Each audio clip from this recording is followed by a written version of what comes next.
하나님 아버지 감사합니다. 밤새도록 비가 오고 또 바람이 불어서 또다시 태풍이 오나 염려되었는데 이 아침에 바람이 자고 비도 멈추었습니다. 이제 아름다운 가을이 옴을 우리가 다시 한번 확인합니다.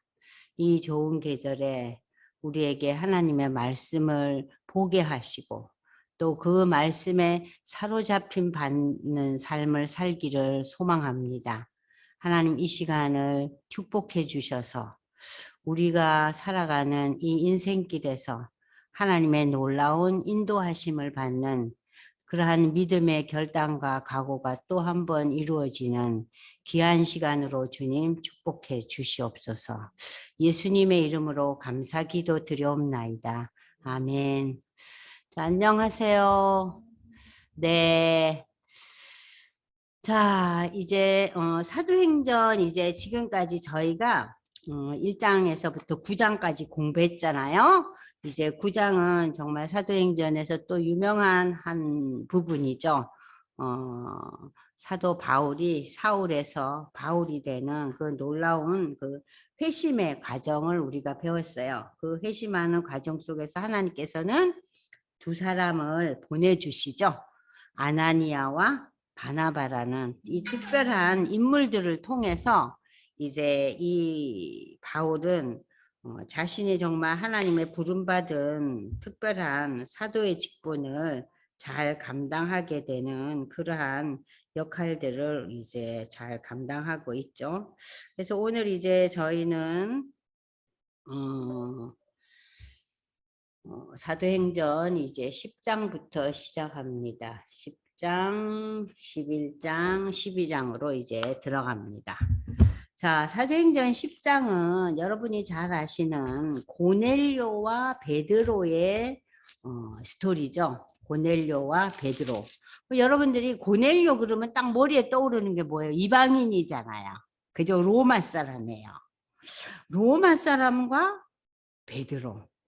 아주 특별한 장이에요. 그러면 이 고넬로와 베드로가 어떻게 연결되고 있는가? 지금 9장에서 이방인을 위한 사도로 하나님께서 바울을 세우셨잖아요. 그리고 10장에 와서 고넬료와 베드로의 이야기가 전개돼요. 그걸 보면서 야, 이방인을 위한 사도를 세우시더니 베드로와 고넬료가 만나네. 이방인이잖아요, 고넬료가. 자, 그걸 이제 여러분 머리에 두시고요. 10장 1절 가이사라에 고넬료라 하는 사람이 있으니 이달리아 부대를 하는 군대 백부장. 이달리아는 이 당시에 로마죠. 그죠? 로마의 백부장이었어요. 그러니까 100명을 거느리는 요즘으로 말하면은 뭐 대대장 이상이겠죠. 장교예요. 나름대로. 백부장이라 그가 경건하여 온 지방과 더불어 하나님을 경외하고 백성을 많이 구제하고 하나님께 항상 기도하더니 어느 날 하루 제9시쯤 구시는 모든 그 유대 나라의 시간을 우리 시간으로 계산하려면 제가 6을 더하라 그랬죠. 6 플러스 6. 9시 플러스 6 하면 몇 시예요? 3시잖아요. 그죠? 네. 자, 오후 3시쯤 되어 한상 중에 밝히 보면 하나님의 사자가 들어와 이르되 천사가 나타난 거예요. 더하는 게 아니라? 네, 더하는 거. 그러니까 아침 9시, 여기 9시잖아요. 9시 플러스 6 하면은 몇 시예요? 오후 3시잖아요. 아침 9시. 아니. 이 유대의 시계는 지금 이게 뭐 오늘날 말하는 미국이나 영국의 시간이 아니라 유대 나라의 그 9시는 우리나라 오늘 우리 통상적으로 오후 3시예요. 그러니까 유대 나라에서 6시라 그러면은 12시예요. 이해되셨죠? 네, 6을 더하시면 됩니다. 그래서 오후 3시쯤에 환상 가운데서 하나님의 사자 천사가 고넬료야 하고 불렀어요. 그러니까 고넬료가 깜짝 놀래죠. 고넬료가 주목하여 보고 두려워 이르되 주여 무슨 일이니까 천사가 이르되 내 기도와 구제가 하나님 앞에 상달되어 기억하신 바가 되었으니 내가 지금 와 놀라운 일들이 지금 일어나고 있죠. 사람들을 요바에 보내어 베드로라 하는 시몬을 청하라 그러는 거예요. 그러니까는 이 고넬료는 너무 의아한 거예요. 천사가 나타나서 자기 밑에 사람들을 요바에 보내서 베드로라 하는 시몬을, 베드로의 원래 이름이 시몬이잖아요. 그는 무두장이가 뭐라 그랬어요?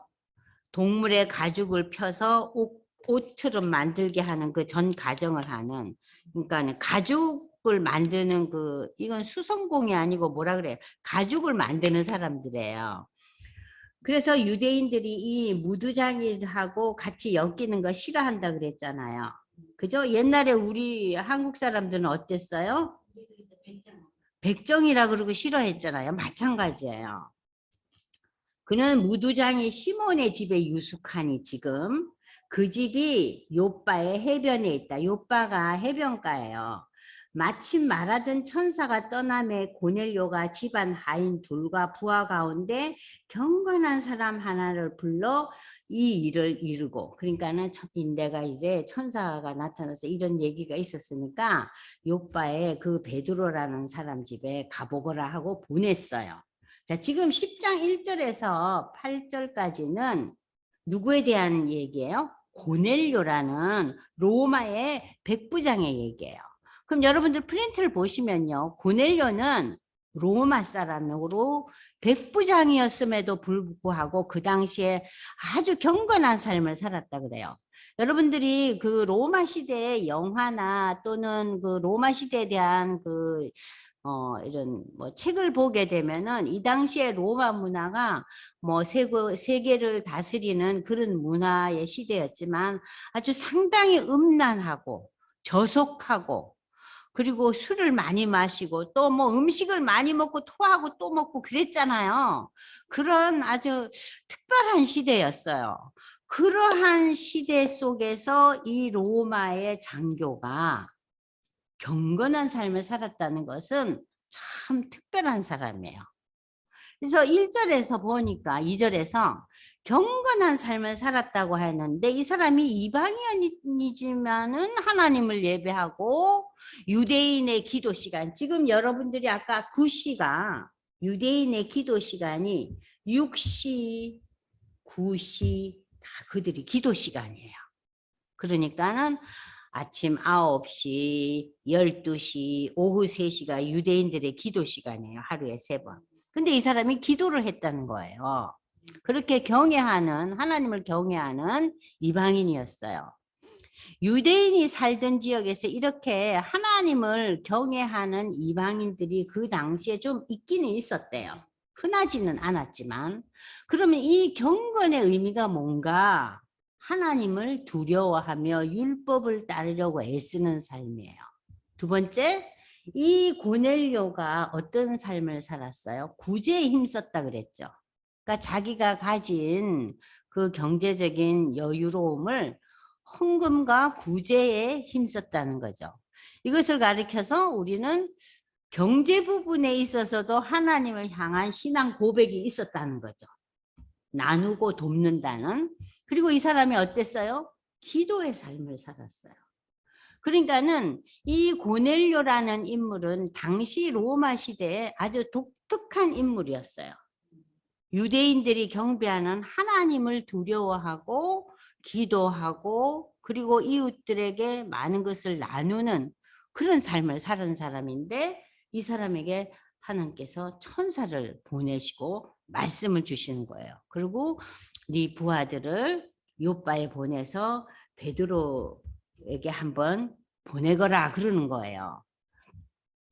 자, 그래서 우리가 이 하나님을 경외한다, 경건하다 하는 이 말은 당시 유대인들은 이 부분에 대해서 우리가 세 가지로 볼 수 있는데, 당시 유대인들은 하나님을 경외하는 유대인들이라는 것은 평범한 보통 유대인들이에요. 여기서는 기독교인이냐 아니냐의 문제가 아니라 보통 유대인들은 첫째 뭘 받아요? 할례를 받죠. 그리고 율법을 따르는 정통적인 유대인들이었어요. 그러면 개종자들은 누구냐?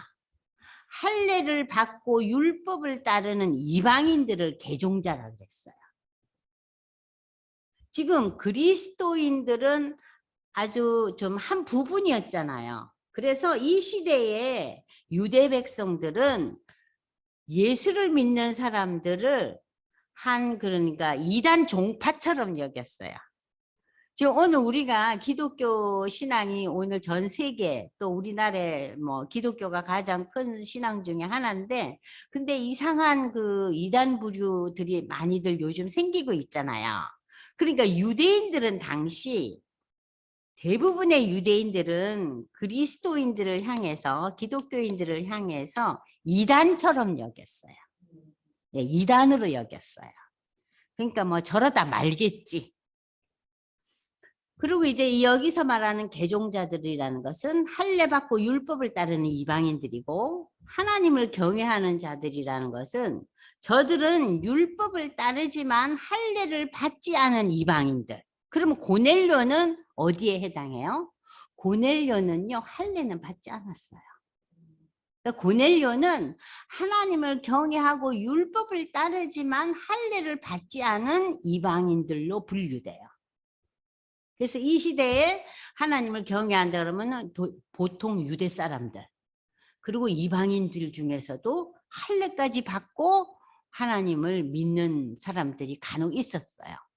그리고 이제 이방인들 중에서 이 고넬료처럼 할례는 받지 않고 하나님의 율법과 여러 유대 전통을 귀히 여기고 나눔과 베품의 삶을 사는 이러한 부류의 사람들이 있었는데, 고넬료는 할례를 받지 않은 하나님을 경배하는 이방인이었어요.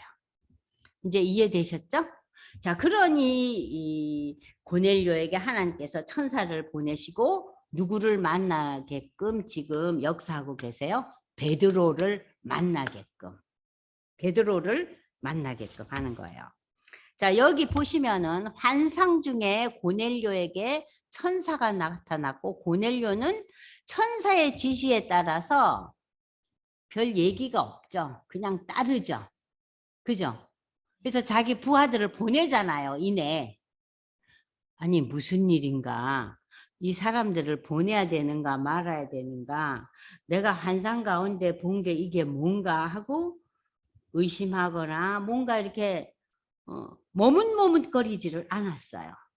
그러고는 이내 순종하죠. 자, 이러한 순종의 그 고넬료, 이러한 이방인들에게도 이제 앞으로 성령 강림의 역사가 이제 10장 44절에서 48절까지 나타나는데 좀 이따 그건 볼게요. 자, 그리고 이제 우리는 10장 1절에서 8절까지 고넬료에 대한 부분을 이제 봤어요. 자, 고넬료는 이방인이었지만 하나님을 두려워했다. 그러나 그는 로마의 백부장으로서 할례는 받지 않았다. 그렇게 여러분들이 아시고, 이튿날 9절, 그들이 길을 가다가 그 성에 가까이 갔을 때, 여기 그들은 누구예요? 고넬료가 보낸 그 사람들이죠.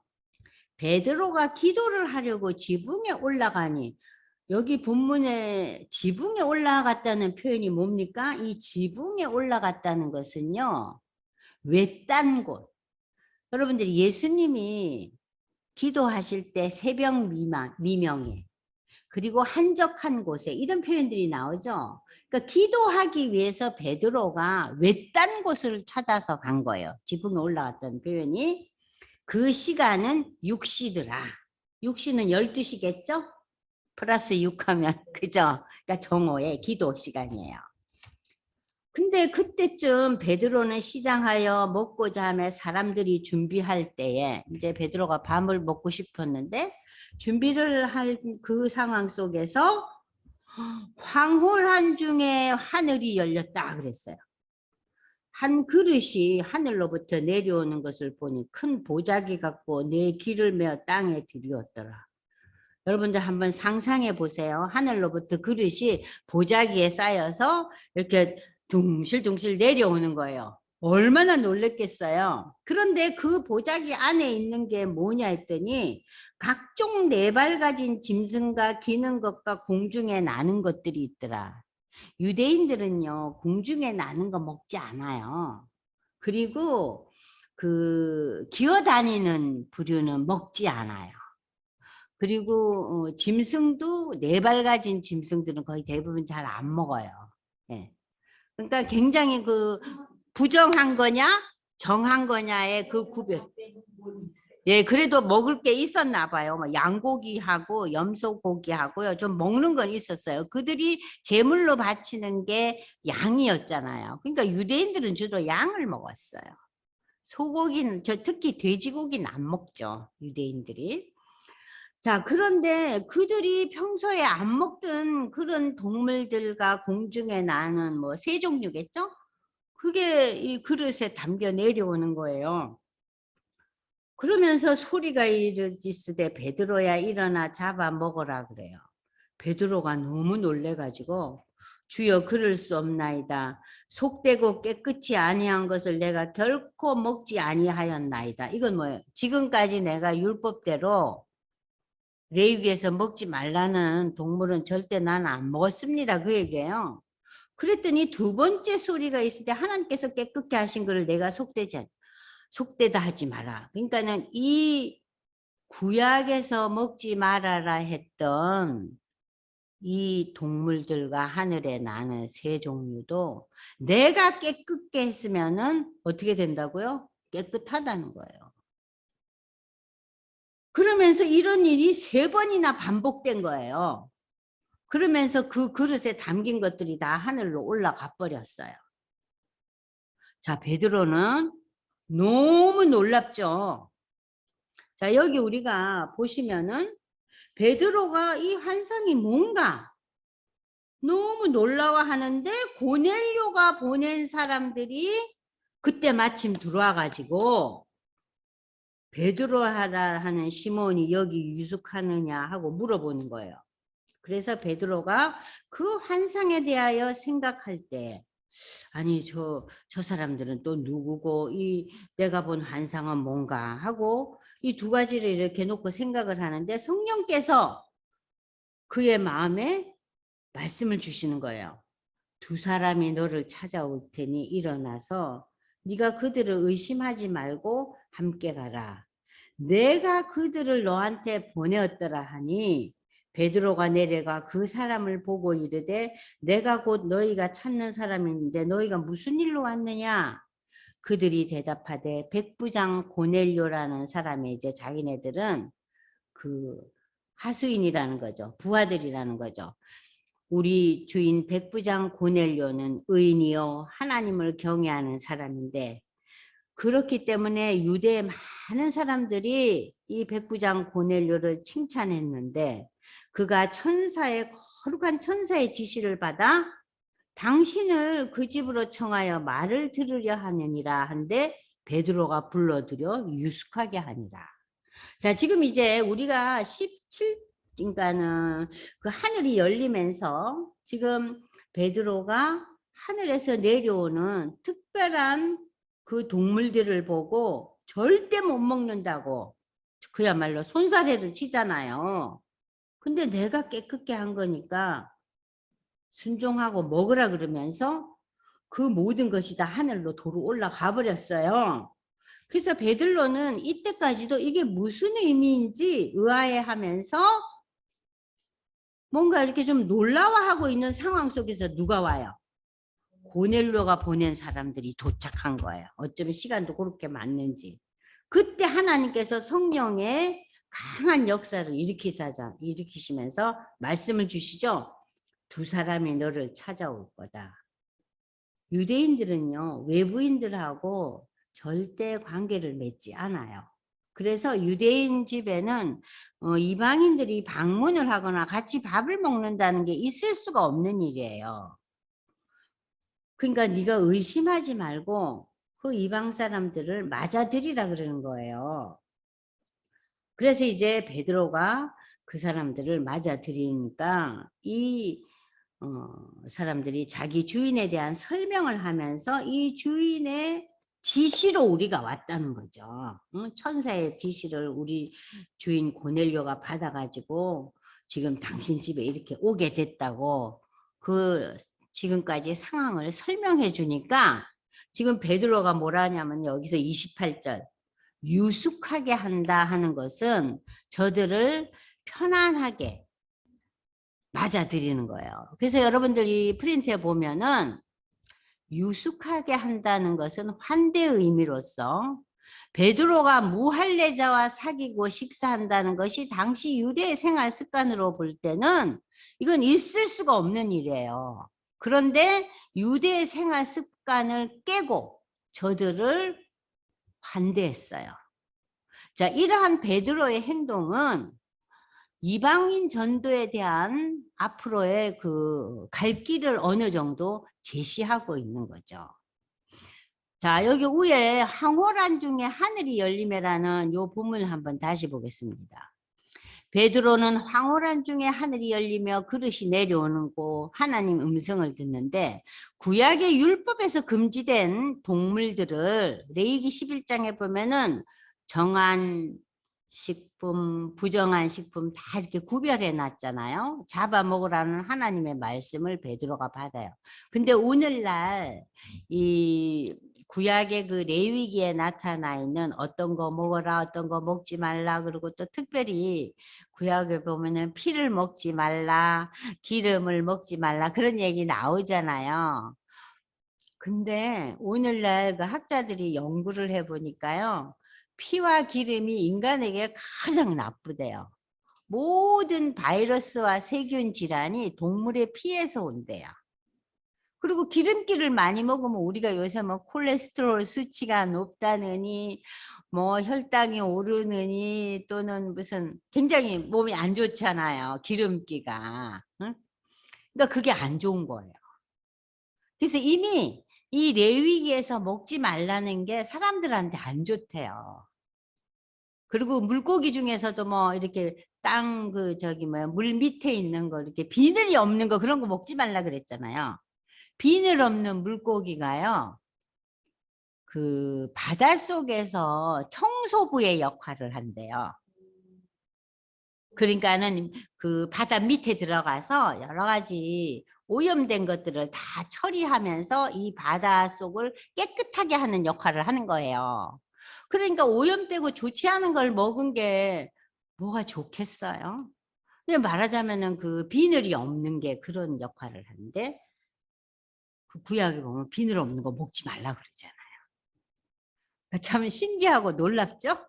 그러니까 하나님께서는 우리 인간의 지혜를 넘으시는 분이니까 이미 그렇게 다 정해놓은 거예요. 그래서 이제 먹지 말랬는데 하나님께서 여기서는 지금 먹으라는 거예요. 먹으라는 거예요. 자, 그럼 여기서 이렇게 먹으라는 이 뜻이 뭔가? 베드로는 3번이나 순종을 거부하는데 그것은 베드로가 하나님의 말씀의 의미를 깨닫지 못했기 때문이다. 베드로를 비롯한 유대인들의 입장을 교정하시려고 하나님께서 초자연적인 방법으로 역사하시고 이방 선교를 향한 길을 놓으시려고 베드로에게 나타나셔서 말씀을 주신 거예요. 그러니까는 여기서 지금 말하는 먹으면 안 되는 그 속된 것들, 그 속된 것들을 어디 사람들이 많이 먹어요? 이방인들이 먹잖아요. 그러니까 그거 먹는 이방인들과 앞으로 너희가 교제한다는 얘기예요. 그러니까 이방인을 향한 선교의 의미가 여기 담겨 있는 거예요. 근데 10장 1절에서 초반부에 누가 나와요?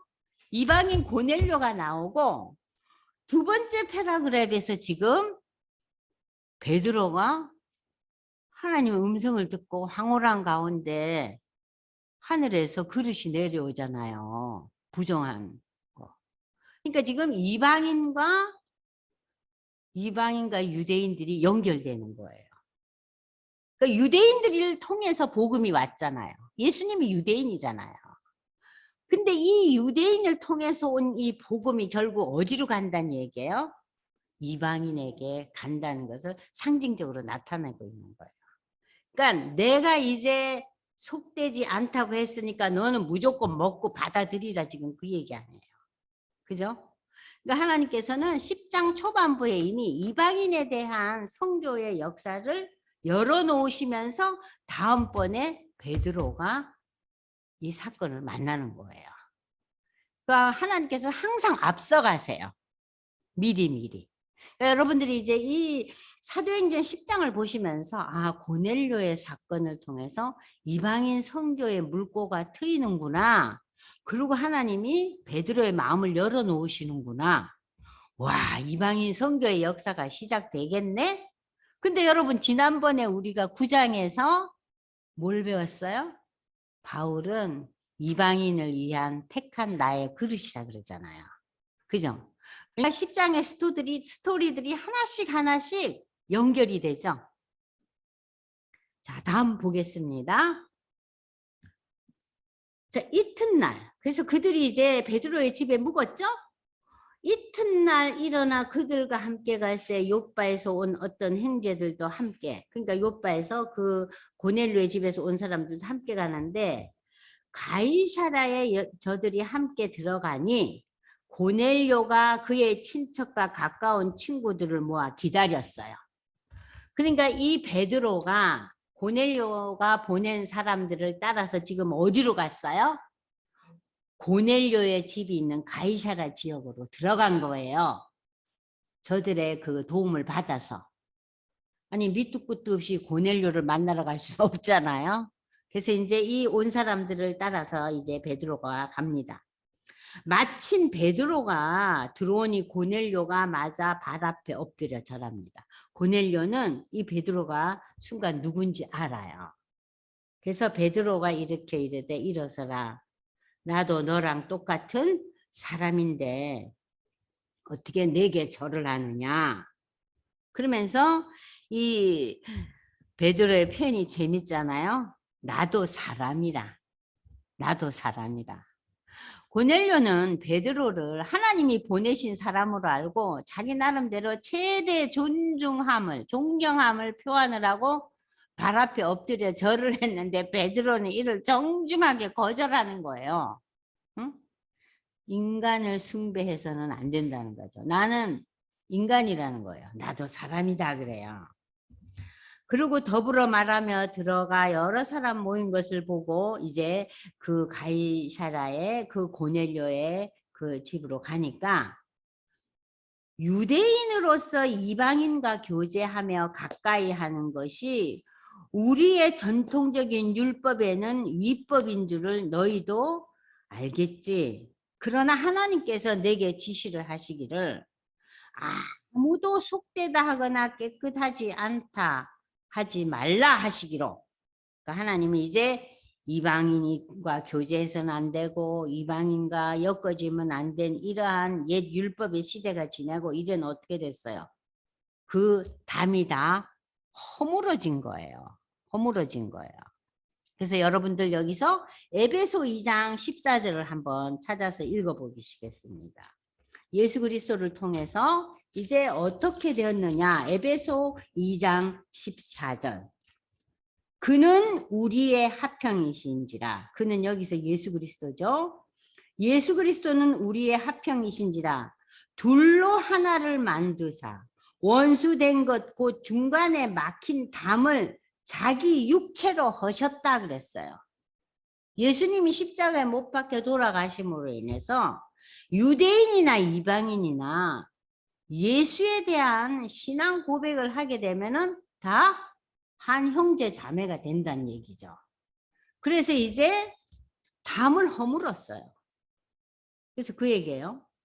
내가 이제 속되다고 하지 않은 걸 보고 속되다고 평가하지 말라는 거죠. 그래서 당신의 부름을 사양하지 아니하고 내가 왔습니다. 문논이 무슨 일로 나를 불렀습니까? 하고 이제 베드로가 고넬료에게 물어봅니다. 고넬료가 이르되 내가 나흘 전 이맘때 내 집에서 제9시 기도를 하는데 갑자기 한 사람이 빛난 옷을 입고 내 앞에 서서 말하되 고넬료야 하나님이 내 기도를 들으시고 내 구제를 기억하셨으니 사람을 욥바에 보내어 베드로라 하는 시몬을 청하라. 베드로가 있는 지역이죠. 그는 바닷가 무두장이 시몬의 집에 유숙한다. 그러니까는 이 베드로가 어디에 지금 있다는 것까지 가르쳐 주면서 사람을 보내서 청하라 그랬다. 내가 곧 당신에게 사람을 보내었는데 오셨으니 잘하였나이다. 그러니까 성령께서 말씀을 주셔서 베드로도 따라왔잖아요. 그죠? 아까 성령이 임했다는 얘기 여러분들 기억나시죠? 19절. 베드로가 환상에 대해서 생각할 때 이 어떤 사람 이방인이 찾아왔는데 성령께서 그에게 말씀하시되 두 사람이 너를 찾으니 일어나 의심치 말고 함께 가라 그랬잖아요. 그죠? 성령께서 19절 20절에서 그죠? 그래서 이제 이 성령의 인도함을 받아가지고 베드로가 어디로 와요? 따라오잖아요. 고넬료가 보낸 사람들을 따라서 가이사라에 이 고넬료의 집에 오잖아요. 내가 곧 당신에게 사람을 보냈는데 오셨으니 잘했나이다. 이제 우리는 주께서 당신에게 명하신 모든 것을 듣고자 하여 다 하나님 앞에 있나이다. 베드로가 입을 열어 말하되 내가 참으로 하나님은 사람의 외모를 보지 아니하시고 여기 또 34절을 주목해 보십시오. 외모로 보지 않는다. 외모라는 거예요. 뭐예요? 그 사람의 그 여러 가지 주위의 여건, 환경, 경력, 학력, 그 여러 가지 그 사람을 이루고 있는 겉으로 나타난 다른 사람이 알 수 있는, 볼 수 있는 그런 모든 것을 이제 관계치 않고 이 얘기는 뭐예요? 이방인인 것을 관계치 아니한다는 거예요. 이 본문에서는 그죠? 각 나라 중 하나님을 경외하며 의를 행하는 사람은 다 받으시는 줄 깨달았도다. 자, 여러분들 여기서 34절 35절에서 베드로가 복음에 대해서 설명을 하고 있어요. 복음은 인간의 외모를 보고 결정되는 게 아니잖아요. 하나님이 우리의 선택하심은 우리의 선행이나 우리의 여러 가지 배경을 보고 부르시는 게 아니잖아요. 하나님의 일방적인 선택이시죠. 각 나라 중 하나님을 경외. 각 나라라는 것은 뭐예요? 유대뿐만 아니라 세계 곳곳의 나라 가운데서 하나님을 경외하며 의를 행하는 사람은 다 하나님의 자녀로 받는다. 자, 여러분 하나님을 경외하고 의를 행한다는 것은 하나님을 두려워하며 신뢰하며 의를 행하는 사람, 의를 행하는 것은요. 윤리와 도덕적인 선한 행동을 뜻하는 것이 아니에요. 여기서 의를 행한다는 것은 하나님을 두려워하고 하나님을 믿고 하나님께서 보내신 자 그 아들 예수가 이 땅에 오셔서 우리를 위해서 십자가에 돌아가시고 3일 만에 부활하시고 40일 만에 승천하시고 지금 하나님 우편에 앉아 계시면서 종말에 이 세상의 모든 것을 심판하러 오시리라는 것을 믿는 그 믿음을 뭐라 그래요? 그게 의예요. 그래서 그 믿음을 가진 자가 성령의 도우심으로 성령을 선물로 받고 난 뒤에 그들의 삶의 한 부분 한 부분들이 달라지는 거예요. 그것이 이제 세상 사람들이 말하는 도덕과 윤리예요. 그러니까 도덕과 윤리는 믿음의 결과예요. 아시겠죠? 그러니까 우리가 예수를 믿는 거, 예수의 십자가의 대속의 죽음으로 우리가 하나님의 자녀가 됐다는 이 놀라운 신앙 고백과 함께 하나님께서 우리에게 주시는 선물이 뭐예요? 성령이잖아요.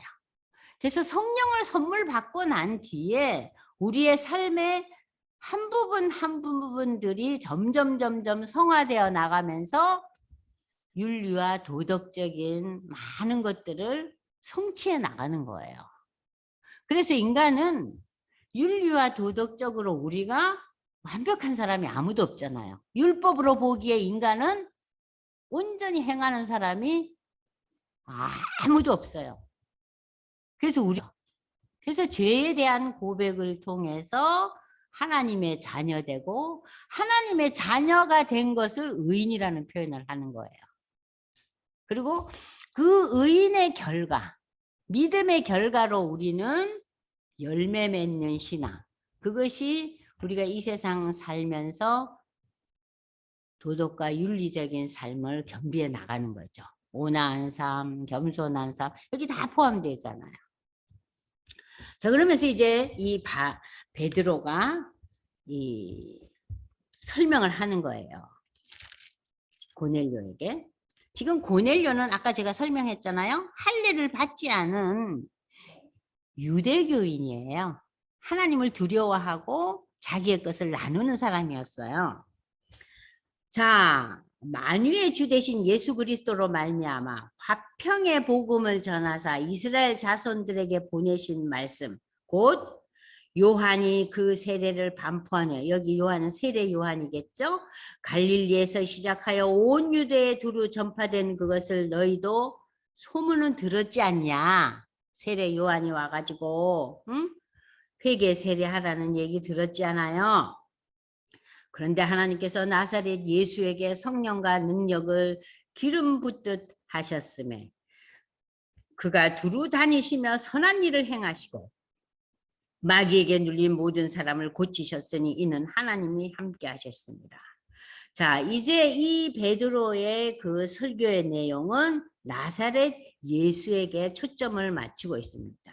하나님께서 이 땅에 사람의 몸을 입고 온 나사렛 출신의 예수에게 하나님의 영 성령과 능력을 기름 붓듯 하셨으며 그가 온 그 유대 지역을 돌아다니시며 선한 일을 행하셨다. 선한 일이라는 것은 여러분들 복음을 전한 일이에요. 복음을 전하고 가르치고, 그리고 마귀에게 눌린 자, 병든 자들 고침을 주셨죠. 그리고 결혼식장에 포도주가 떨어지니까 포도주까지 채워주셨잖아요.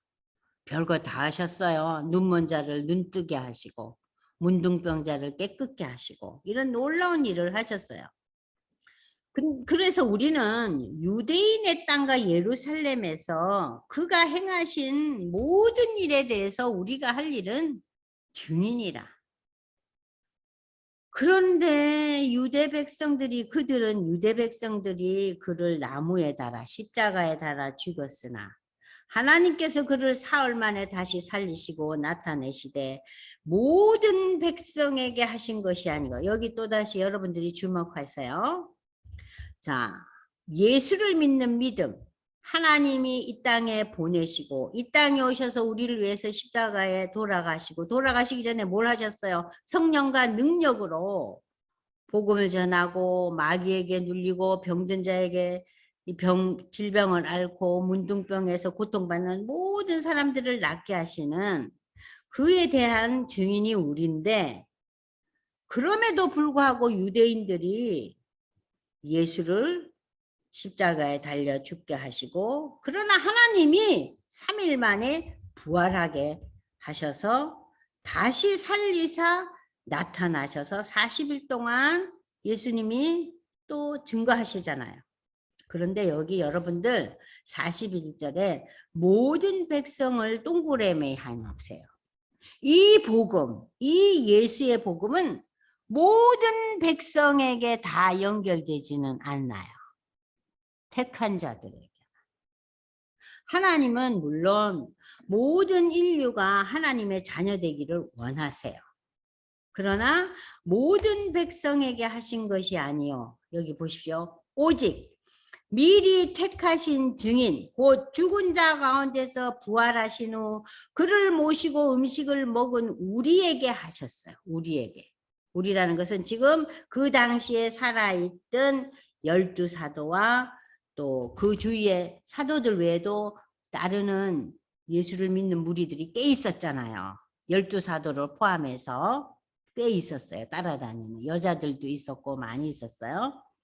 우리에게 그 증인이 되게 하셨어요.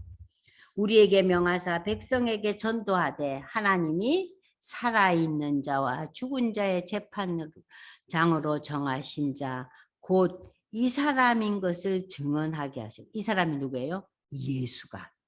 예수가 살아있는 자와 죽은 자의 재판장. 이건 뭐예요? 살아있는 자와 이미 옛날에 죽은 자 모두를 심판하시는 심판주가요. 그러니까 그 심판이 종말에 일어날 거예요. 언제? 예수가 재림할 때. 자, 이를 우리가 증언하게 하셨고 그 예수에 대하여 모든 선지자도 증언했다. 이 모든 선지자는 구약의 예언자죠. 여러분이 잘 아시는 이사야서, 미가서 보면 뭐가 나와요? 시편에 그리스도 예수가 오실 것이다. 메시아가 오실 것이다. 그 메시아가 바로 예수라는 거예요. 그를 믿는 사람들이 다 그의 이름을 힘입어 제사함을 받는다 하셨느니라. 그러니까 예수를 통해서 제사함을 받고 제사함을 받아야지만 우리가 의인이 되는 거예요. 하나님 앞에 쓰는 거예요. 그러니까 십자가의 예수에 대한 신앙 고백이 없는 한 우리는 하나님과의 관계가 회복될 수가 없어요. 하나님의 자녀가 되는 이 하나님과의 관계가 회복되는 것은 죄의 사함을 받아야 돼요. 이 제사함 받는 방법이 뭐예요? 예수가 나를 위해서 십자가에 돌아가셨다는 신앙 고백이에요.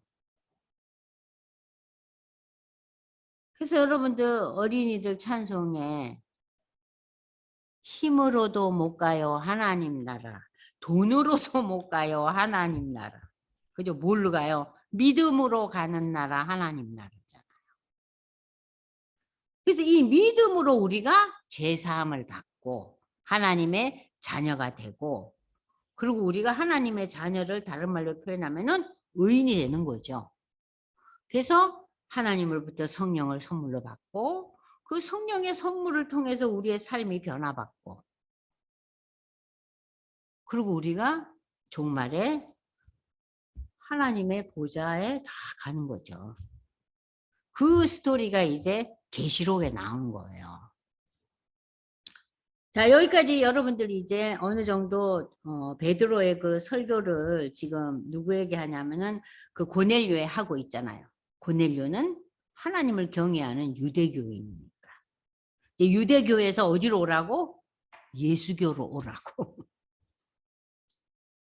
자, 베드로가 이 말을 할 때 성령이 말씀 듣는 그 모든 사람에게 내려오시니 베드로와 함께 온 할례 받은 신자들이 이방인들에게도 성령 부어 주심으로 말미암아 놀라니 그랬어요. 자, 베드로와 같이 온 할례 받은 신자들이라는 것은 누구예요? 유대 그리스도인들이죠.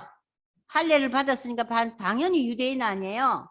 유대인 중에 예수 믿는 사람들이 어머머머 이방인들도 예수 믿고 성령 받네 하고 놀라워하니 왜냐하면 저들이 성령을 받아가지고 방언을 말하며 하나님을 높임을 들으며 하나님 높임다는 것은 뭐예요? 하나님께 감사하고 하나님께 영광을 돌리는 거예요. 누가? 이방인들이 성령을 체험하고 이에 베드로가 이르되 이 사람들이 우리와 같이 성령을 받았으니 이 사람들에게 물는 것을 금할 자가 어디 있겠냐? 당연히 저들이 물레 세례를 받아야겠다. 명하여 예수 그리스도의 이름으로 세례를 베풀라 하니라. 그들이 베드로에게 며칠 더 머물기를 청하니라. 자, 베드로요. 당신이 더 며칠 있으면서 우리에게 복음에 대해서 더 잘 가르쳐주고 우리를 위해서 기도해달라고 더 있으라고 이렇게 요청을 하는 거예요. 그래서 이 이방인들에게 복음이 증거되는 역사가 일어났고 성령 강림의 역사가 일어났어요. 그럼 여러분들이 지금 프린트 지금 페이지 19페이지 중간에 보세요. 이방인들에게 성령의 역사가 일어나는 걸 보고 유대 그리스도인들이 깜짝 놀랐잖아요. 베드로의 설교를 듣던 모든 사람들에게 성령에 임하는 역사가 일어났는데 저들은요 물세례를 아직 안 받았잖아요. 그죠? 물세례 받지 않았어요. 물세례를 받기 전에 먼저 성령으로 세례받는 경험을 한 거예요. 응? 저들이 방언을 말하고 하나님 이름을 높이고 하나님께 영광을 돌리는 놀라운 역사가 일어나는 거예요. 그래서 이 유대 그리스도인들에게 일어난 사도행전 2장 1절에서 4절에서 여러분들 기억나시죠? 오순절 성령 강림 사건 기억나시죠? 사도행전 2장에 나오는 오순절 성령 강림의 사건은 유대인들이 그리스도인 되는 놀라운 은혜의 역사였잖아요. 2장에서. 그리고 두 번째 8장에서 지금 이제 복음이 이 예루살렘에서 어디로 갑니까? 사마리아인들에게 가서 사마리아인들이 성령을 받는 거예요. 그죠? 사마리아 지역에 가서. 그래서 지금 복음이 유대와 사마리아와 그리고 지금 이방인들에게 놀라운 성령의 오순절 사건이 지금 10장에서 일어나고 있어요. 처음에 유대, 사마리아, 이방 지역. 그래서 사도행전 1장 8절에 어떤 말씀을 예수님께서 유언으로 주셔요. 너희가 성령을 받고 온 유대와 사마리아와 땅끝까지 이르러 내 증인이 되리라 그랬잖아요. 근데 지금 유대 땅은 예루살렘 교회를 중심으로 저들이 놀라운 체험을 하고 은혜를 받잖아요. 그러나 이 예루살렘 교회는 핍박이 오죠. 누구로부터? 유대교의 적극적인 유대 지도자들, 대제사장들, 사두개인, 바리새인, 특별한 유대의 지도 계급들, 그리고 그들과 엮여져 있는 사람들은 유대교의 적극적인 사람들이에요. 저들을 통해서 무엇이 와요? 핍박과 학대가 오는 거예요. 그래서 이 예루살렘 교회가 모교회였지만 이 모교회의 위상이 흔들리는 거예요. 12사도와 가족들만 이 예루살렘 교회 모교회에 남고 많은 유대 그리스도인들 또는 이방인들은 아니지만 유대인들로서 다른 지역에서 가면서 살던 사람들을 뭐라 그랬어요? 헬라파 유대인이라 그랬죠? 그 사람들 이 예루살렘 교회에 같이 있으면서 서로 갈등도 있었잖아요. 그들이 다 이 예루살렘 교회를 떠나요. 어디로 떠나냐? 북쪽으로 올라가는 거예요. 올라간 그 지역이 지금 앞으로 세계 선교를 향한 하나의 큰 교두보 역할을 하게 되는 거예요. 자, 이제 흩어져 갔으니 그 당시에 12사도들의 마음은 어땠겠어요? 찹찹하죠. 이제 앞으로 어떻게 될 거냐. 저 사람네들이 교회를 떠나고 도망을 가고 피신을 갔는데 저들을 누가 케어를 할 것이며 앞으로 역사가 어떻게 이루어질 것인가. 당시 12사도와 그 예루살렘 교회의 지도자들은 아마 굉장히 그 심적으로 타격을 받고 어려운 시기였을 거예요. 그죠? 근데 하나님께서 뭘 준비해 놓으세요? 바울도 준비해 놓으시고 베드로와 고넬료의 만남을 통해서 이방인에게 복음이 증거되는 역사를 이렇게 해놓으시면서 10장에서 이방인에 대한 성령의 강권적인 부으심을 경험하게 했잖아요. 지금 10장 마지막 절에. 보셨죠? 10장 맨 마지막 절 다시 볼까요? 베드로와 함께 온 할례 받은 신자들 유대 그리스도인들이 이방인들에게 성령 부어 주심으로 놀라워해서 베드로가 저들에게 이제 물로 세례를 줘야겠다.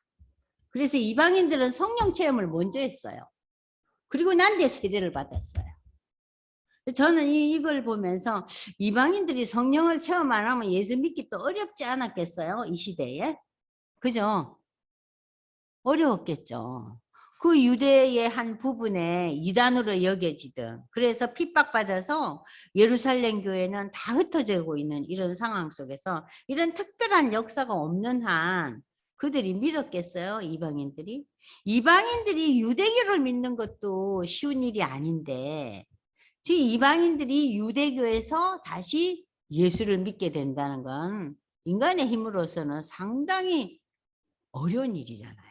그때 하나님께서 성령의 체험을 먼저 하게 하셨어요. 그리고 난 뒤에 저들이 세례를 받아요. 그래서 이제 이 10장이 이방인 선교에 대한 그 다리 역할을 9장, 10장이 지금 하고 있잖아요. 집사님 좀 이해가 되셨어요? 네. 그래서 이 10장과 9장을 잘 읽어보시면 하나님께서 참 순차적으로 이방인을 향한 이 놀라운 선교의 역사가 전개되는구나 하는 걸 여러분들이 알 수 있어요.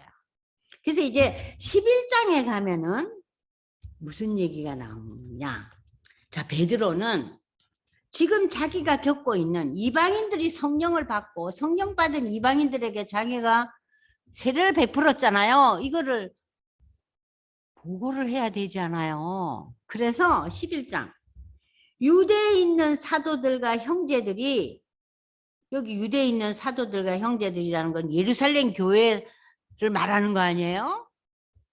야, 이방인이 하나님 말씀을 받았다함을 들었더니 베드로가 예루살렘에 가니까는 할례자들이 비난하여, 여기 할례자들이라는 것은 유대 그리스도인이죠. 아니 이방인들이 여기 어떻게 된 거야? 왜 이방인들과 왜 엮어? 왜 만났어? 뭐 했어? 하고 말이 많은 거예요. 누가? 교회 내의 유대 그리스도인들이. 이르되 네가 무할례 집에 들어가 함께 밥 먹고, 응? 베드로가 그들에게 이 일을 차례로 설명하여 이르되 내가 요바시에서 기도할 때 항오란 중에 하늘이 열리고 한상을 보니 큰 보자기 같은 그릇이 내 귀에 매어 하늘로부터 내려 내 앞까지 들여지거늘 이것을 주목하여 보니 땅에 네발 가진 것과 들짐승과 기는 것과 공중에 나는 것들이 보이더라. 이 부정한 짐승들이 보이더라. 또 들으니 하나님의 음성이 들렸어요. 베드로야 일어나 잡아먹으라 하거늘 내가 이르되 주님 그럴 수 없나이다. 속되거나 깨끗이 아니한 것은 결코 내 입에 들어간 일이 없나이다. 지금 베드로는 예루살렘 교회에 와서 그간에 있었던 이방인들과의 관계를 설명하고 있으면서 자기가 제일 먼저 그 이방인에게 복음을 전가하고 저들에게 세례를 베풀기 전에 이러한 일이 있었다는 걸 설명하고 있는 거예요. 하늘로부터 두 번째 소리가 또 이르되 하늘이 깨끗게 하신 그를 어찌 네가 속되게 하느냐. 그러지 말라.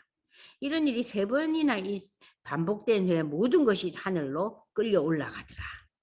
마침 세 사람이, 이 세 사람이 누구예요? 고넬료 집에서 온 사람이 내가 있는 집에 서 있으니 가이사랴에서 고넬료가 내게로 보낸 자들이라. 그때 성령께서 내게 명하사 뭐라 그랬어? 의심치 말고 저들을 따라가라 그랬잖아요. 우리 배웠잖아요. 조금 전에 10장에서. 그래서 내가 나랑 함께한 일행 6 형제도 나와 함께 가서 그 사람들의 집에 머무러 들어가니, 고넬료의 집에 들어가니 그가 우리에게 말하기를 천사가 내 집에 서서 말하되 내가 사람을 요바에 보내 베드로라 하셔. 그랬더니 그 고넬료는 또 자기가 천사를 만난 얘기를 하잖아요. 그래서 둘이가 확인을 하죠. 그죠? 고넬료도 천사를 통해서 하나님의 놀라운 음성을 듣죠. 그리고 베드로도. 그러면서 둘이서 그것을 확인하면서 와, 하나님의 놀라운 역사인 걸 알게 되죠. 그가 너와 내 온 집이 구원받을 말씀을 내게 이르리라 함을 보았다 하거늘 내가 말을 시작할 때 성령이 그들에게 임하시기를 처음 우리에게 하신 것처럼. 처음 우리에게 하신 건 뭐예요? 사도행전 2장에서 성령이 하늘에서 불의 혈 같은 것이, 혀같이 막 불 같은 것이 임했다 그랬잖아요. 그런 그 사도행전 2장의 역사가 처음 우리가 경험한 것 같이 하는지라 성령의 강림을 체험했다는 거예요. 내가 주의 말씀에 요한은 물레 세례를 베풀었으나 너희는 성령으로 세례를 받으려 할 것이 생각나노라. 그런즉 하나님이 우리가 주 예수 그리스도를 믿을 때 주신 것과 같은 선물을 그들에게도 주셨다. 뭐예요? 성령을 주셨다. 내가 누구이기에 하나님의 그 역사를 능히 맡겠느냐 하더라. 그들이 이 말을 듣고 잠잠하여 하나님께 영광을 돌려 이르되 그러면 하나님께서 이방인에게도 생명 얻는 회개를 주셨도다. 이방인에게도 무엇이 지금 임했어요? 생명 얻는 회개가 일어났다는 거예요. 자, 여러분들 20페이지로 넘어오셔서 잠잠하여 하나님께 영광을 돌린 게 이방인의 구원에 대한 유대 그리스도인들의 편견은 베드로의 선포로 누그러졌고 하나님께 영광을 돌렸습니다. 그러나 이방인의 구원과 할례에 관한 문제는 계속 예루살렘 교회에서 문제가 대두되고 있어요. 이방인 가운데서 예수를 믿고 이제 세례는 받지만 이방인들이 아기도 아니고 나이 든 사람들이 할례를 받는다는 것이 얼마나 어려운 일이에요. 그러니까 이 할례 문제가 계속해서 예루살렘 교회에서 이슈가 되는 거예요. 이 문제를 어떻게 해결되느냐? 그것이 완전히 해결된 것이 사도행전 15장에서 예루살렘 공회의, 기독교 역사상 첫 번째 종교회의예요. 여기에서 결정이 됩니다. 그러니까는 이 할례가 구원과는 관계가 없다는 거죠. 관계가 없다는 거. 구원은 오직 예수로부터 이루어진다. 그것이 이제 15장의 그 예루살렘 종교회의에서 결정돼요. 완전히 결정돼요. 그래서 이제 그 뒤부터는 문제가 사그라들어요. 자, 그러면 여러분들 거기 지금 18장까지 이제 11장 1절에서 18절까지는 이 예루살렘 교회의 베드로와 일행이 돌아와요. 돌아와서 지금까지 자기가 겪었던 이방인들에게 복음이 증거되고 그들이 성령의 세례를 받고 그들에게 자기가 세례를 줬고 그들과 함께 밥을 먹고 함께 지낸 그런 얘기를 쫙 하면서 하나님께서 이방인에게도 이런 놀라운 역사를 일으키셨다 하는 것을 설명하는 장면이에요. 그러면서 이제 좀 그 예루살렘 교회의 일부를 이루고 뭐 대부분의 사람들이지만 유대 그리스도인들에게 그 마음의 문을 열게 한 거예요.